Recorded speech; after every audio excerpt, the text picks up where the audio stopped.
Yang perlu diketahui dalam masalah musik, ya, perlu saya ingatkan bahwa masalah hukum halal dan haram ini haknya Allah.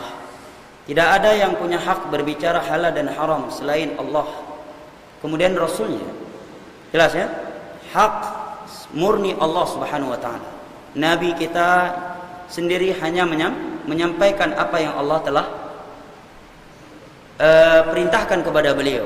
Baligh ma unzila ilaik. Maka tentang halal dan haram adalah haknya Allah. Dan kita harus siap meyakini halal sesuatu yang Allah halalkan.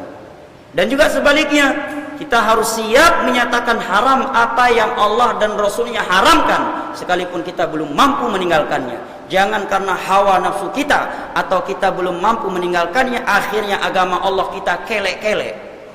Ya, kita akal-akalin yang haram menjadi halal, yang halal menjadi haram karena sesuai dengan hawa nafsu kita. Ini tidak boleh. Ya, kita harus tundukkan hawa nafsu kita. Wa amma man khafa maqama rabbih wa nahaa nafsa 'anil hawa fa innal jannata hiyal ma'wa.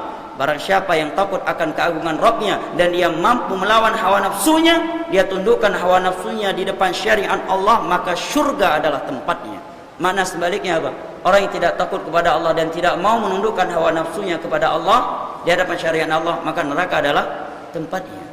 Dan Allah berfirman dalam surat Al-Ahzab, "Wa ma kana lil mu'minin wa la mu'minatin idza qada Allah wa rasuluhu amran ay yakuna lahumul khiyaratu min amrihim wa may ya'sillaha wa rasulahu faqad dhalla dhalalan mubina."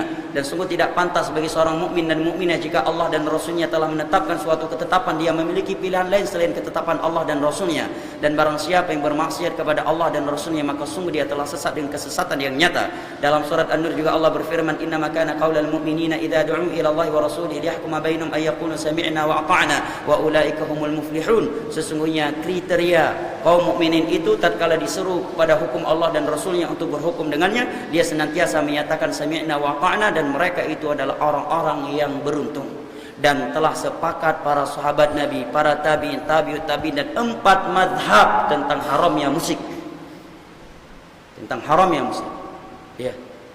Yang menghalalkannya nanti di hari kiamat berhadapan dengan Allah dan Rasulnya. Apa dalilnya? Banyak di antara firman Allah dalam surah Luqman, "Wa minan nasi may yashtari lahwal hadits liyudhilla bihi liyudhillan nas liyudhilla an sabilillah."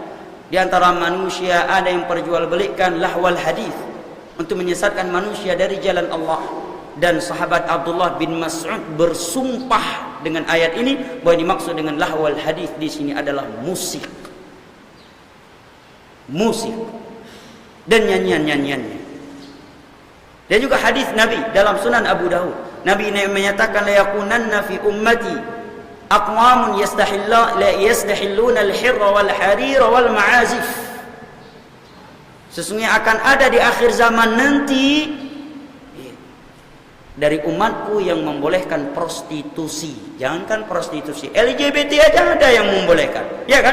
Kalau non muslim yang membela kita nggak heran. Ini mengatasnamakan Islam.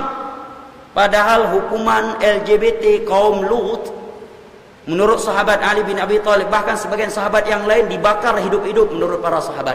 Itu hukum homoseks dalam Islam. Ya, paling rendah ucapannya kata sahabat Ali bin Abi Thalib, cari gedung yang paling tinggi di negara itu, naikkan dia hidup-hidup, lemparkan kepalanya ke bawah. Ya. Sebagian ulama ada yang menyatakan duburnya harus dimasukkan besi yang panas. Bukan masalah kecil, masalah homoseks. Allah angkat bumi di masa kaum Nabi Lut, Allah angkat bumi, ya, bangunan-bangunan di masa itu, kemudian Allah balikkan dan kemudian Allah timpahkan kembali ke bawah. Allah naikkan sampai ke angkasa bumi yang mereka tinggal, rumah-rumah yang mereka tinggal, kemudian Allah timpahkan ke bawah dalam keadaan terbalik. Faja'alna asfala 'aliyaha safilaha wa amtarna 'alaihim hijaratan min sijil. Kami balik yang tinggi menjadi ke bawah, kemudian kami turunkan hujan batu kepada mereka. Maka orang-orang yang membela LGBT, mereka ingin meminta hujan batu dari Allah turun di Indonesia. Dan mereka meminta Allah untuk membalikkan tanah Indonesia, Allah angkat ke langit, kemudian Allah jatuhkan ke dalam bumi. Ini hakikatnya.